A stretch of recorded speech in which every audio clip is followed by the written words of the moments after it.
Oh, kesambet jin maksudnya. Seperti itu. Nah, apakah hal itu benar, Ustaz? Sebenarnya gini, kalau kita mau lebih bijak, lebih arif itu begini. Jin itu sebenarnya tidak mau mengganggu seseorang jika imannya dia baik. Oh. Kalau saya boleh cerita, kenapa jin itu nempel ke dia pasti atas izin Allah. Betul. Nah, kenapa jin itu bisa nempel? Ini kalau memang ketempelan jin, ya berarti dia ada salah. Salah kepada Walau alam kan nggak ngerti nih salahnya kepada siapa. Mamanya kalau dia pulang bangun pagi itu ketempelan, bisa aja uring-uringan di kantong. Kan nggak ngerti kita. Uring-uringan jengkel lah. Aura marah itu sebenarnya kebaca oleh jin. Nah, sehingga itulah yang diizinkan oleh Allah Ta'ala. Beberapa jin itu nempel, masuk, mengunci di daerah situ. Nah, itu sebenarnya juga nantinya kalau dia marah terus-menerus, nantinya jin-jin itu akan masuk dan disiapkan oleh Allah Ta'ala jin yang memang menguasai pembuluh darah, menguasai saraf, menguasai otot jin, sehingga orang tersebut suatu ketika di titik dia tidak pernah mohon ampun tentang marahnya kepada Allah Ta'ala, jadilah dia stroke. Seperti itu. Jadi stroke itu bukan karena makanan yang ini, enggak, biasa aja, karena memang dia emosional yang kuat. Makanya jangan marah bagimu surga itu sebenarnya benar menurut saya. Cuma bagi sebagian yang lain nggak ngerti, jangan marah bagimu surga itu kayak bayang-bayang aja. Tapi kalau saya memang tidak boleh. Makanya banyak orang yang emosional itu selalu jatuh dalam bentuk sakit. Orang yang jarang emosional, ya jarang dia sakit. Tapi jangan dikatakan, oh berarti orang yang tidak sakit tidak punya dosa. Oh jangan ngomong seperti itu. Kan gitu ya. Semua orang pasti punya dosa. Cuma kadarnya itu yang beda-beda. Kalau dia sakit berarti kadarnya cukup tinggi, imannya cukup lemah. Kalau dia itu biasa saja, jarang emosional, walaupun imannya lemah, enggak sakit ya. Kan gitu ya. Ya ada banyak orang yang non muslim yang nggak sakit ya karena dia emang nggak emosional, biasa saja. Emang nggak sakit. Karena jangan emosi seperti itu. Nah, insya Allah kalau temannya Haji tadi bisa ketempelan, atau memang bisa aja dia emosional, entah di pekerjaan atau di pekerjaan, di telepon istrinya uring-uringan, anaknya mau gini, kan jengkel juga. Beliau kan nggak ngerti sih. Oh, kalau demikian Ustaz, permasalahannya alangkah baiknya setiap, misalnya kalau dia bekerja, setiap mau jalan pulang kerja dia istighfar dulu segala macam. Boleh untuk menenangkan supaya nggak emosi gitu. Nah, sebenarnya jangan pas mau pulang sih. Wah, ya itu tetap di hadapan Allah salah. Salah niat. Tapi pada saat dia mulai mau berangkat nih, bangun tidur udah bersyukur sama Allah Ta'ala. Kemudian dia lakukan aktivitas tahajud, ngaji, subuh dan sebagainya. Bismillah berangkat kerja. Kan gitu, sampai di kantor alhamdulillah dalam perjalanan diselamatkan oleh Allah Ta'ala, tidak ada gangguan. Bekerja bismillah lagi. Nah, pada saat bismillah ingat bismillahnya itu. Dengan nama Allah itu diingat, karena pada saat kerja akan ketemu teman-teman yang jengkelin. Teman jengkelin ya jangan emosional. Terlanjur emosional, istighfar. Karena sifat manusia pasti berbuat salah. Ketemu yang jengkelin, ya istighfar, belajar untuk tidak emosi. Ketemu sama ya temen yang nyenengin, ya hati-hati, jangan tergelincir, jadi bersenang-senang. Kalau ini tuh diem dia nggak pura-pura. Sesama jenis atau beda jenis? Kan macam-macam. juga bahaya. Pokoknya ngono. Jadi kalau ada temen yang nyenengin, hati-hati juga, jangan sampai kita tergelintir seneng-seneng terus. Jadi bismillah itu benar-benar dijaga, sehingga itulah kita selalu iman kepada Allah di titik-titik itu. Iman kepada malaikat, ingat ada raqib sama atid. Jadi setiap apa yang kita kerjakan itu selalu berdekatan dengan baik, selalu berdekatan dengan ingat kepada Allah. Kalau ada pekerjaan yang kita amati dekat dengan mudarat, dekat dengan tidak manfaat, dekat dengan kezaliman, ya kita harus berani menolak, harus, walaupun itu menyakitkan untuk kita. Loh, kok menolak, kok menyakitkan? Umpamanya waktu zaman dulu kan disuruh apa itu namanya, mencari efisiensi atau keuntungan yang lebih, keuntungan yang lebih yang disuruh umpamanya karena kapro. Nah, di titik itu memang pada waktu itu harusnya ya jangan walaupun itu pedih. Ada yang mau saya ambil di situ, tapi saya oleh Allah Ta'ala dilarang.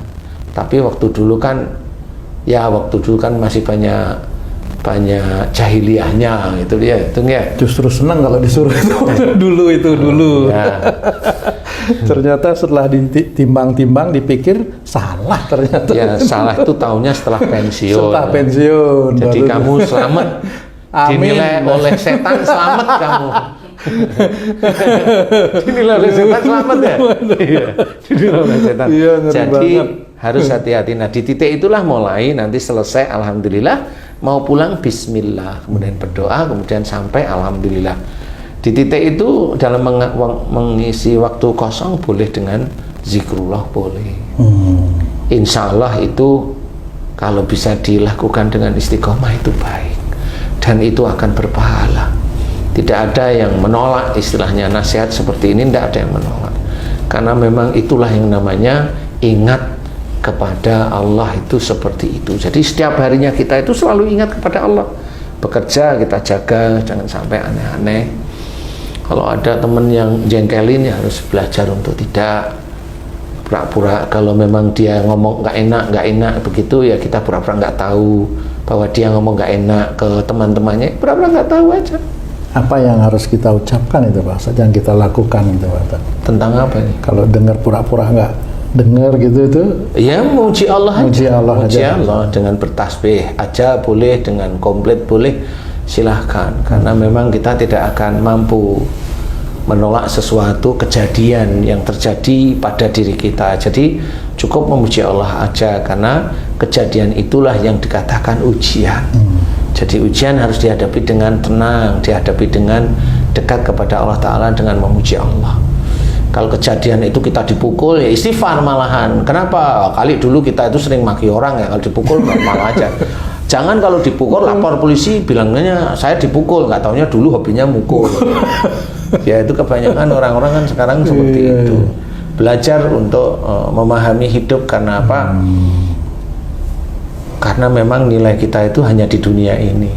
Kalau besok sudah seorang muslim meninggal itu udah nggak bisa ngapa-ngapain. Apa saja kita syukurin. Kalau itu salah dari kita mohon ampun kepada Allah Ta'ala. Karena saya kemarin ketemu sama ibu-ibu, saya ingat namanya Bu Nunung. Itu beliau itu sakit seluruh tubuhnya. Suatu ketika dia memang mencoba memahami. Dia baca ini dulunya ya, dia baca ini malah tambah sakit, dia baca ini tambah sakit. Akhirnya dia mencoba untuk dia itu habis sholat cuma memohon ampun sama bersyukur, cuma itu aja. Tahajud yang dulunya dia minta macem-macem, membaca yang sekian ratus kali, enggak, dia lepas. Dia hanya banyak mohon ampun sama bersyukur. Apa yang terjadi? Dia enggak minta sehat, enggak minta aneh-aneh, karena kesehatan sudah diminta pada saat duduk di antara dua sujud. Nah, dia hanya mohon ampun dan bersyukur. 2 bulan dia melakukan itu, alhamdulillah badannya disembuhkan oleh Allah Ta'ala. Sakitnya hilang semua.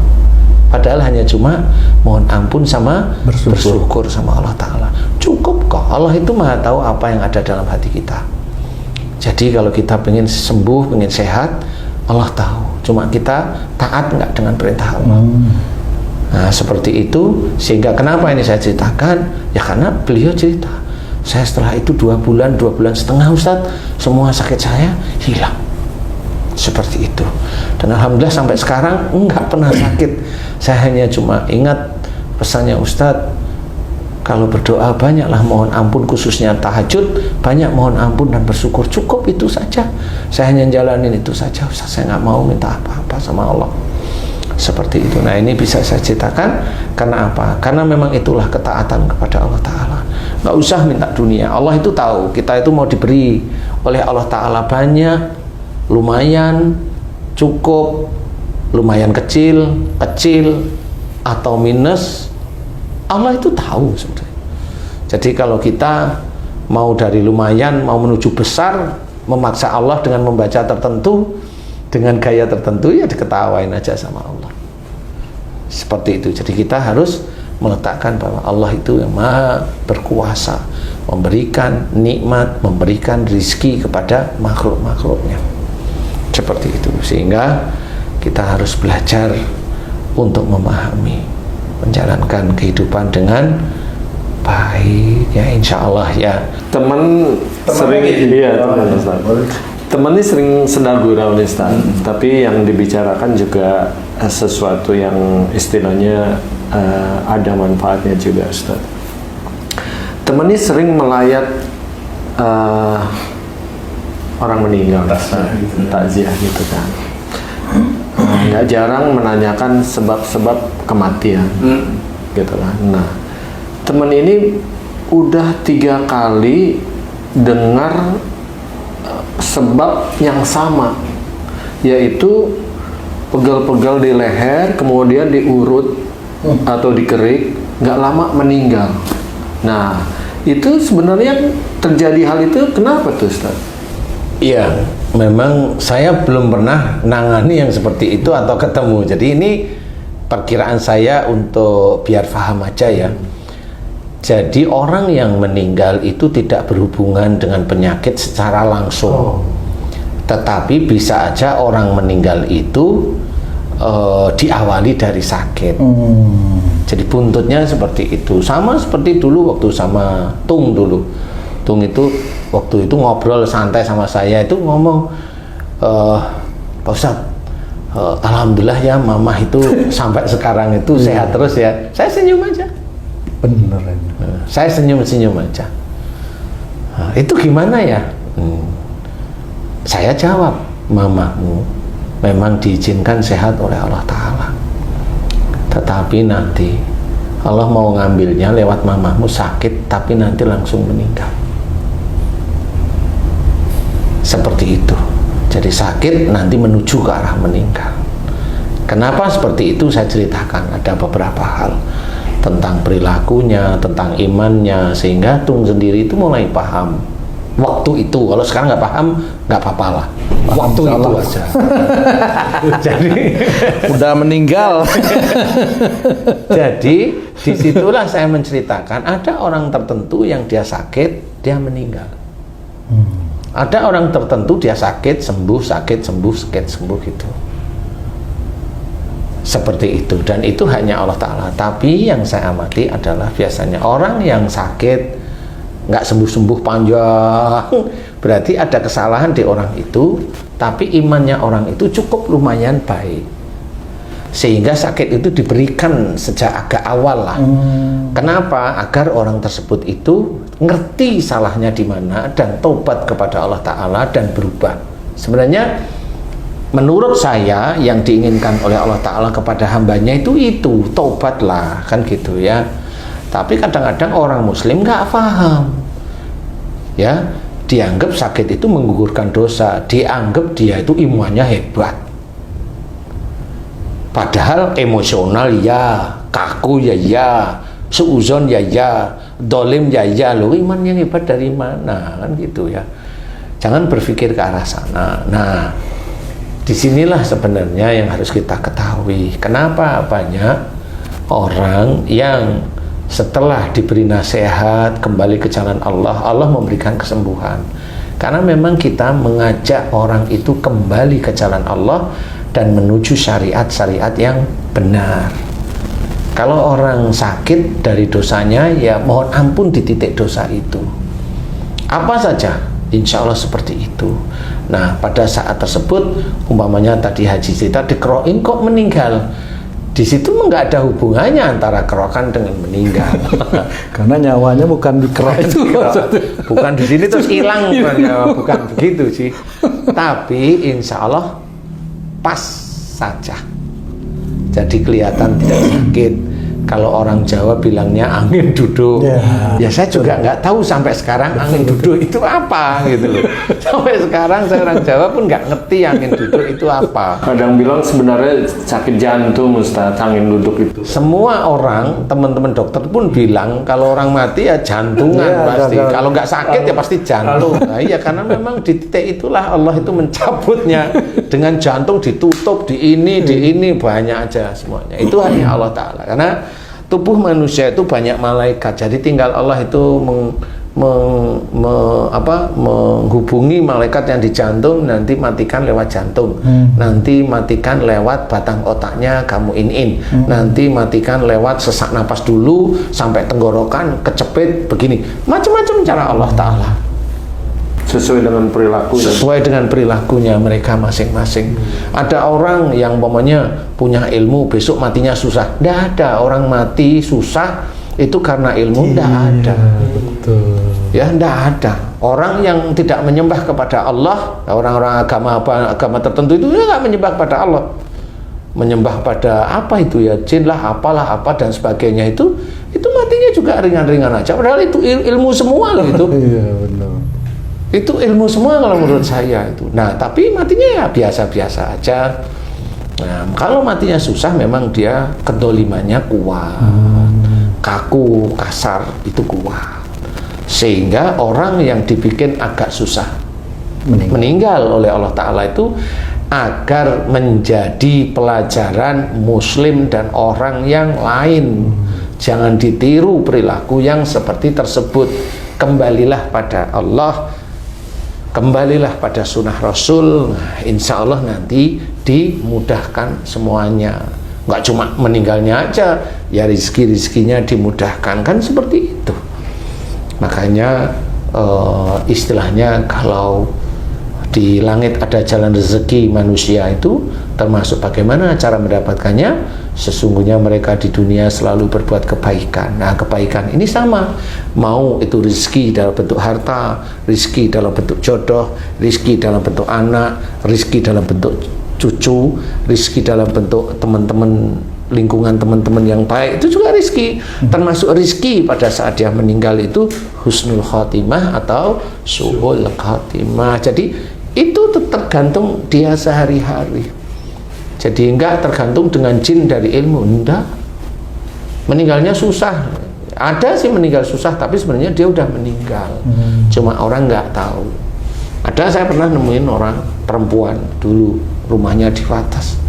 Dia sudah meninggal, cuma sehari-hari hidup aja kayak manusia. Orang nggak tahu. Padahal udah meninggal. Padahal udah meninggal. Meninggalnya tahu itu sudah meninggal lama karena pada saat dia meninggal di otopsi itu semuanya keras organ tubuhnya lah, kan udah meninggal, jadi memang udah kayak batu. Kenapa demikian terus? Ah, itu karena ilmunya. Jadi sebenarnya dia udah meninggal. Oh gitu. Jadi jinnya yang memakai jasad. Ya, ilmunya yang memakai jasadnya.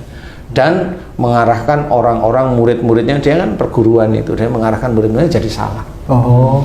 Seperti itu. Nah, itulah tugas jin yang ditutup oleh Dajjal sama setan. Seperti itu. Jadi kita jangan yang aneh-aneh seperti itu. Jadi intinya meninggalnya karena keroan, itu enggak berhubungan sih. Tapi ya karena pas saja ya, kalau menurut saya pas ya. Karena kan nggak tahu ya saya. Itu membuat trauma, jadi kalau sakit pegel-pegel jangan dikerok, nanti kejadian sama di punggung. Iya, di sini nih. Pinggang. Takut. Jadi insya Allah seperti itu. Jadi jangan menyalahkan bantal, jangan menyalahkan ini. Itu hanya tidak fleksibel di dalam menyelesaikan suatu masalah, baik di dalam keluarga. Ini kita orang tua, ini fleksibilitas, ini untuk penggerak. Jadi fleksibilitasnya itu nggak luas lah ya, nggak lancar. Berarti kita termasuk orang yang seperti itu dan harus disadari. Kalau mau dites kolesterolnya tinggi, iya, tapi intinya di situ. Kalau kolesterol tingginya di sini, kenapa di sini? Harusnya semua sakit kan gitu. Benar. Kenapa harus di sini? Nah, itu bedanya. Kalau kolesterol semua di darah itu pasti kolesterolnya tinggi. Tapi kenapa di sini? Nah, itu yang beda. kuat. Asam urat tinggi, kenapa sakitnya cuma di sini? Kenapa nggak di sini? Kenapa nggak di sini? Kan sama-sama sendinya gitu. Ya itu karena beda-beda letak di mana dia kaku dan emosional dan memaksa, itu beda-beda masalah. Insya Allah seperti itu. Wallahu a'lam.